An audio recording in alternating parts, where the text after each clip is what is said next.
اعوذ باللہ من الشیطان الرجیم بسم اللہ الرحمن الرحیم ربی یسر ولا تعسر وتمم بالخیر۔ آج میں جس موضوع پر بات کروں گا وہ ہے دین، مذہب اور نظام میں فرق۔ اس میں جو تصور نمبر 1 ہے وہ ہے مذہب کیا ہے۔ اسلام کے بارے میں اکثر کہہ دیا جاتا ہے کہ یہ ایک مذہب ہے جس طرح دوسرے مذاہب ہیں، لیکن یہ بات درست نہیں ہے۔ دوسرے مذاہب کے بارے میں اگر یہ بات کہی جائے تو بات سمجھ میں آتی ہے۔ دنیا میں جب ہم مذہب کو بیان کرتے ہیں تو اس میں 3 چیزیں آ جاتی ہیں۔ پہلی ہے ایمانیات، سیٹ آف بلیفز، پھر جو دوسری چیز ہے وہ ہے عبادات، فارمز آف ورشپ، اور تیسری چیز ہے رسومات، ریچولز۔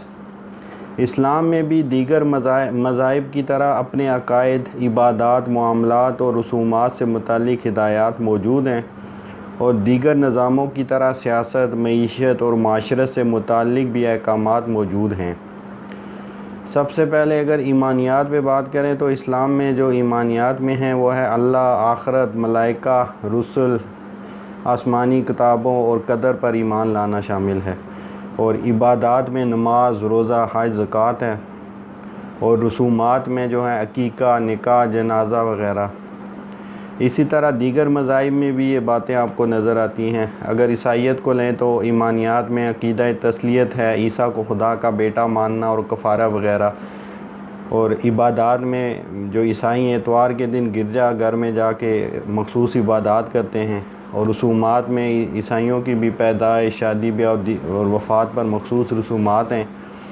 اسی طرح دیگر مذاہب ہیں جیسے یہودیت، ہندو، سکھ، جین مت وغیرہ۔ دنیا میں مذاہب کو اسی طرح سمجھا جاتا ہے، ان کے بھی کچھ مخصوص ایمانیات ہیں، عبادات ہیں، رسومات ہیں۔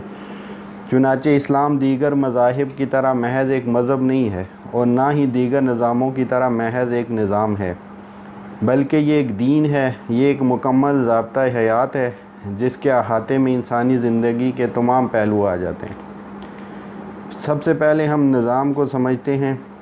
جہاں بھی کوئی مسلمانوں یا انسانوں کا کوئی معاشرہ وجود میں آتا ہے تو وہاں پر کچھ مسائل پیدا ہوتے ہیں، اور ان مسائل کو حل کرنے کے لیے جو چیز چاہیے ہوتی ہے وہ نظام اس کا جو ہے حل پیش کرتا ہے۔ سب سے پہلے جو مسئلہ پیش آتا ہے وہ یہ ہے کہ یہ طے کرنا پڑتا ہے کہ اس نظام میں حاکم کون ہے، یا حاکمیت کا حق کس کو حاصل ہوگا۔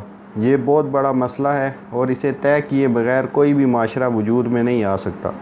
اگر سب یہ دعویٰ کرنا شروع کر دیں کہ وہ بادشاہ ہیں تو پھر یہ سوسائٹی نہیں چل سکتی۔ اس مسئلے کو حل کرنے کے لیے جو نظام ترتیب دیا جاتا ہے اسے سیاسی نظام کہتے ہیں۔ دنیا میں بادشاہت، آمریت، جمہوریت یا ون پارٹی رول کے ماڈل موجود ہیں۔ دوسرا مسئلہ جو کسی بھی معاشرے کو طے کرنا ہوتا ہے وہ ہے کہ مالک کون ہے۔ یہاں جتنا بھی سرمایہ ہے یا جو لین دین اور کاروبار چل رہا ہے، اس سب کا مالک کون ہے۔ اس مسئلے کو حل کرنے کے لیے جو نظام مرتب ہوتا ہے وہ معاشی نظام ہے۔ دنیا میں 2 نظام رائج ہیں، ایک سرمایہ داری نظام ہے۔ سرمایہ داری نظام میں زیادہ ملکیت جو ہے وہ فرد کے پاس ہوتی ہے، اور دوسرا جو ہے اشتراکی نظام ہے جس میں زیادہ جو دولت ہوتی ہے وہ ریاست کے پاس ہوتی ہے۔ یہ بنیادی فرق ہے ان 2 نظاموں میں۔ اسی طرح مختلف معاشروں کی کچھ معاشرتی اقدار ہوتی ہیں جن پر وہ معاشرے کھڑے کیے جاتے ہیں۔ اس مسئلے کو طے کرنے کے لیے جو نظام بنایا جاتا ہے اسے معاشرتی نظام کہتے ہیں۔ دنیا میں جو اقدار ہیں جن پر معاشرے چل رہے ہیں وہ آزادی، مساوات، عدل وغیرہ ہیں۔ اب اس کے بعد جو بات سمجھنے والی ہے وہ کہ کیا اسلام صرف مذہب ہے؟ کیا اسلام میں صرف ایمانیات، عبادات اور رسومات ہیں، یا کیا اسلام میں نظام کے حوالے سے کچھ ہدایات ہیں یا نہیں ہیں؟ یہ بہت عام سوال ہیں۔ سیاسی نظام سے متعلق ہدایات سورہ یوسف کی آیت نمبر 40 میں ہے، ان الحکم الا للہ، حکومت تو صرف اللہ تعالیٰ کے لیے ہے۔ سورہ حجرات کی آیت نمبر 1 میں ہے، یا ایھا الذین آمنوا لا تقدموا بین یدی اللہ ورسولہ واتقوا اللہ ان اللہ سمیع علیم۔ اے ایمان والو، اللہ اور اس کے رسول سے آگے نہ بڑھو اور اللہ سے ڈرتے رہا کرو، یقیناً اللہ تعالیٰ سننے والا، جاننے والا ہے۔ معاشی نظام سے متعلق ہدایات ملکیت اللہ کی. اس آیت الکرسی جسے ہم کہتے ہیں سورہ بقرہ کی آیت نمبر 255 ہے، لہو ما فی السماوات و ما فی الارض، اسی کا ہے جو بھی آسمان میں ہے اور زمین میں ہے. یعنی زمین و آسمان کی تمام خزانوں کا جو مالک ہے وہ اللہ ہے، اللہ تعالیٰ کی ذات ہے. پھر ہے پورے معاشرے میں گردش دولت. سورہ حشر کی آیت نمبر 7 میں ہے، کیلا یکون دولتم بین الاغنیاء منکم، تاکہ تمہارے دولت مندوں کے ہاتھ میں ہی یہ مال گردش کرتا نہ رہ جائے. یعنی اسلام جو ہے وہ دولت کی منصفانہ تقسیم کو انکریج کرتا ہے. سود پر پابندی. الذین یاکلون الربا لا یقومون الا کما یقوم الذی یتخبطہ الشیطان من المس. سورہ بقرہ کی آیت نمبر 275 ہے، سود خور لوگ نہ کھڑے ہوں گے مگر اسی طرح جس طرح وہ کھڑا ہوتا ہے جو جسے شیطان چھو کر خپتی بنا دے. اسی طرح سورہ بقرہ کی آیت نمبر 278 اور 279 میں ہے، یا ایھا الذین آمنوا اتقوا اللہ وذروا ما بقی من الربا ان کنتم مؤمنین فإن لم تفعلوا فاذنوا بحرب من اللہ ورسولہ وإن تبتم فلکم رؤوس اموالکم لا تظلمون ولا تظلمون.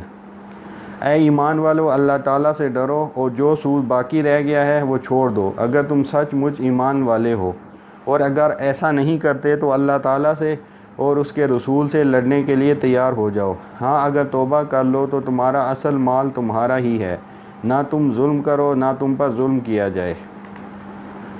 پھر ہے جوئے پر پابندی. سورہ مائدہ کی آیت نمبر 91 میں ہے، انما یرید الشیطان ان یوقع بینکم العداوۃ والبغضاء فی الخمر والمیسر ویصدکم عن ذکر اللہ وعن الصلاۃ فہل انتم منتہون. شیطان تو یہ چاہتا ہے کہ شراب اور جوئے کے ذریعے سے تمہارے آپس میں عداوت اور بغض واقع کرا دے اور اللہ تعالیٰ کی یاد سے اور نماز سے تم کو باز رکھے. سو اب بھی باز آ جاؤ. اب معاشرتی نظام سے متعلق جو ہدایات ہیں، مادر پیدر آزادی نہیں، اللہ کی بندگی. سورہ زاریات کی آیت نمبر 56 میں ہے، وَمَا خَلَقْتُ الْجِنَّ وَالْإِنسَ إِلَّا لِيَعْبُدُونَ، میں نے جنوں اور انسانوں کو محض اس لیے پیدا کیا ہے کہ وہ صرف میری ہی بندگی غلامی کریں. اب طبقاتی مساوات نہیں بلکہ طبقاتی مساوات، لیکن مساوات مرد و زن نہیں. سورہ نساء کی آیت نمبر 34 میں ہے، الرجال قوامون علی النساء، مرد عورتوں پر حاکم ہیں. اب یہاں دنیا میں جو رائے نظام ہے اس سے ایک تضاد واقع ہو جاتا ہے، اور جس اقدار کی بنیاد پر آج کل معاشرے جو ہیں تشکیل پاتے ہیں، جو خاص خصوصاً جو مغربی معاشرے ہیں، اس سے واضح اختلاف واقع ہو جاتا ہے. عدل اللہ کے احکامات کے ذریعے، قصاص، سو کوڑے، رجم، چوری، سراقہ وغیرہ. اللہ کے نزدیک عدل وہی ہے جو اس کے احکامات کے مطابق ہوگا، جو اس کے احکامات کے مطابق نہیں وہ عدل نہیں. اس سے واضح ہو گیا کہ اسلام محض مذہب نہیں ہے، اسے صرف مذہب نہیں کہا جا سکتا بلکہ اس کے اندر نظام کے سارے معاملات بھی آ جاتے ہیں. دین جو ہے وہ ایکول ٹو مذہب پلس نظام اور جو کچھ بھی اس کے مابین ہے، کیونکہ دین ایک مکمل ضابطہ حیات ہے، اور انگلش میں ہم اسے کہتے ہیں کمپلیٹ کوڈ آف لائف. اللہ تعالیٰ نے قرآن پاک میں اسلام کو مذہب یا نظام نہیں کہا بلکہ دین کہا ہے. جس طرح ایک قرآن کی آیت ہے، ان الدین عند اللہ الاسلام، بے شک اللہ کے نزدیک دین صرف اسلام ہی ہے. حضرت یوسف علیہ السلام کے واقعے میں اللہ تعالیٰ نے ذکر کیا ہے دین الملک، یعنی کہ بادشاہ کا دین. تو یہاں پہ کیونکہ جو بادشاہ کا قانون تھا اس کے مطابق حضرت یوسف علیہ السلام اپنے بھائی جو ہیں بنیامین کو اپنے پاس نہیں رکھ سکتے تھے، اور یہاں دین سے مراد نظام ہے. تو اللہ تعالیٰ نے حضرت یوسف علیہ السلام کو ایک تدبیر سکھائی جس کے ذریعے انہوں نے اپنے بھائی کو اپنے پاس روک لیا. اب تصور نمبر 2 ہے، دین مذہب کیسے بنا. دین اس میں جو ہے سینٹ پال جو 5ویں صدی سے 67 عیسوی میں جو عیسائیت میں ایک جو ہے شخص آیا تھا، تو اس نے آ کے دین عیسوی کی نئی تعبیر کی، اور اس میں ایسے عقائد جیسے عیسیٰ علیہ السلام کو خدا کا بیٹا ماننا، تسلیت وغیرہ شامل کر دیے جو سراسر عقلی لحاظ سے ناقابل قبول تھے. یہی وجہ تھی کہ جو اس کے بعد جو قسطنطین جو تھا، جو رومن حکمران تھا، جو 272 سے 337 عیسوی تک رہا، جب اس نے پوری سلطنت روما کو عیسائیت قبول کرنے پر آمادہ کر لیا اور خود بھی وہ عیسائی ہو گیا، تو اس کے دور میں جو ہے انہوں نے جو عیسائیوں کو عقل سے دین کے جو مسائل کو سمجھنے پر پابندی لگا دی تھی۔ تو اس کے بعد جب 527 سے 565 عیسوی میں جو ہے جسٹینین جو ہے، جو ایک کٹر عیسائی تھا، وہ جب حکمران بنا تو اس نے اس میں بہت شدت اختیار کی، اور اس نے جو اس وقت کے جو فلاسفہ تھے اور ان سب کو جلا وطن کر دیا، اور اس کے بعد چرچ نے بھی عیسائیوں پر یہ پابندی لگا دی کہ وہ ان عقائد پر اعتراض نہیں کر سکتے۔ چنانچہ یہ بات طے کر دی گئی کہ مذہب کو عقلی دلائل سے نہیں سمجھا جا سکتا، اور کسی بھی قوم کی جو ترقی کے لیے سائنس اور فلسفے جیسے علوم کیونکہ ضروری ہوتے ہیں۔ اب جب آپ نے ان پر پابندی لگا دی تو پھر یورپ جو ہے ڈارک ایجز میں چلا گیا۔ تو 5ویں سے جو 15ویں سینچری ہے، اس جو ہے اس کو ہم کہتے ہیں کہ وہ عیسائیوں کا ایک ڈارک ایجز کا زمانہ تھا۔ ان حالات کے نتیجے میں یورپ میں اس ظالمانہ اور غیر منصفانہ جو نظام تھا اس کے خلاف 2 عام تحریکیں اٹھی ہیں، اور ان میں سے ایک تھی رینائسنس کی تحریک تھی اور ایک ریفارمیشن کی تحریک تھی۔ رینائسنس یا تحریک احیاء علوم کا جو مقصد تھا وہ یہ تھا کہ فلسفے اور سائنس پر جو پابندیاں عائد کر دی گئی ہیں انہیں ہٹا کر دوبارہ سے ان علوم کو زندہ کیا جائے۔ اس تحریک کے نتیجے میں عیسائی جو عقائد پر اعتراضات اٹھنا شروع ہوئے، جن کے جوابات کلیسا کے بس میں نہیں تھا کہ ان کے جوابات دے سکے۔ چنانچہ یہ بات طے کر لی گئی کہ مذہب کو اگر ماننا ہے تو دلیل کے بغیر ہی ماننا ہوگا۔ مغربی فلاسفہ کا مذہب پر یہ حملہ کیونکہ کامیاب رہا تھا، اور شاید اسی وجہ سے مسلمانوں میں بھی یہ تصور جو ہے پروان چڑھا کہ دین اسلام کے لیے بھی کوئی عقلی دلیل نہیں ہے۔ اور دوسری تحریک یعنی ریفارمیشن نے تو کلیسا کے خلاف براہ راست اعلان جنگ کر دیا۔ اس تحریک کے بانی جو مارٹن لوتھر نے یہ بھی نظریہ پیش کیا کہ خدا کی 2 سلطنتیں ہیں، ایک دنیاوی ہے جس کو وہ سیکولر حکومت سے چلاتا ہے، اور دوسری آسمانی ہے جسے وہ اپنی مرضی سے چلاتا ہے، یعنی اب چرچ اور اسٹیٹ کو علیحدہ کر دینا چاہیے۔ پھر دین اسلام مذہب کیوں بنا؟ تو اس کی وجہ یہ ہے کہ اگر آپ مذہب کی دعوت دیں گے تو حکمران طبقات کے لیے اس میں کوئی خطرہ نہیں ہے، اسلام کے جو بدترین دشمنوں کی بھی اس کو تائید حاصل ہوگی۔ اب وائٹ ہاؤس میں افطاریاں بھی ہو رہی ہیں، مسلم ممالک سے جو بہتر حج انتظامات جو ہیں وہ غیر مسلم ممالک کر رہے ہیں، مسجدیں تعمیر کرنے کی مکمل آزادی حاصل ہے۔ اور لیکن اگر آپ دین کی دعوت دیں گے تو حکمران طبقات کو آپ براہ راست چیلنج کریں گے، کیونکہ اس میں آپ معاشی اقتصادی نظام اسلامی اصولوں کے مطابق کرنے کی آپ دعوت دیں گے تو وہ کبھی بھی اس کو برداشت نہیں کریں گے، اور یہ پوری دنیا سے ٹکراؤ کا باعث بنے گا آپ کے لیے۔ اور مغرب میں اسی جو اسلام کی جو پولیٹیکل جو ہے اسلام ہے، اس کے خلاف بہت سی کتابیں لکھی گئی ہیں۔ اس سے بڑھ کر اور کیا فکر و عمل کا انقلاب، بادشاہوں کی نہیں اللہ کی ہے یہ زمین۔ پھر اس کے بعد جو تیسرا تصور ہے وہ ہے توحید کیا ہے۔ ایمان مجمل میں ہے آمنت باللہ کما ہوا باسمائہ و صفاتہ و قبلت جمیع احکامہ اقرار باللسان و تصدیق بالقلب۔ میں ایمان لایا اللہ تعالیٰ پر اس کے اسماء و صفات کے ساتھ اور اس کے کل احکامات کو قبول کرتے ہوئے، زبان سے اقرار کرتے ہوئے اور دل سے تصدیق کرتے ہوئے۔ مشرکین مکہ بھی اللہ کو خالق، رازق، محیی، ممیت اور مدبر الامر مانتے تھے، لیکن پھر بھی مشرک قرار پائے۔ قل من یرزقکم من السماء والارض ام من یملک السمع والابصار ومن یخرج الحی من المیت ویخرج المیت من الحی ومن یدبر الامر فسیقولون اللہ فقل افلا تتقون۔ سورہ یونس کی آیت نمبر 31 ہے۔ آپ صلی اللہ علیہ وسلم کہیے کہ کون تمہیں آسمانوں اور زمینوں سے رزق دیتا ہے، یا کس کے اختیار میں کان اور آنکھیں ہیں، اور کون زندہ کو مردے سے نکالتا ہے اور مردہ کو زندہ سے نکالتا ہے، اور کون مدبر الامر ہے تو کہیں گے کہ اللہ، پس کہیے تو پھر کیوں تقوی اختیار نہیں کرتے؟ اسلام کو محض مذہب سمجھنا توحید کا انکار ہے۔ جو شخص اللہ کی حاکمیت کی بجائے کسی اور، جس میں عوام کی حاکمیت کا تصور بھی شامل ہے، کی حاکمیت پر ایمان رکھتا ہے، تو وہ اللہ کی صفات الحکم فیصلہ کرنے والا، العدل عدل کرنے والا، مالک الملک، العلیم کامل علم والا، الحکیم حکمت والا میں غیر اللہ کو شریک کرتا ہے۔ اگر کوئی یہ یقین رکھتا ہے کہ بادشاہ کے قوانین یا پارلیمنٹ یا کانگریس کے قوانین ہی قابل عمل ہیں تو یہ شرک ہے۔ اللہ ہی کے قوانین سب سے اوپر ہونے چاہیے۔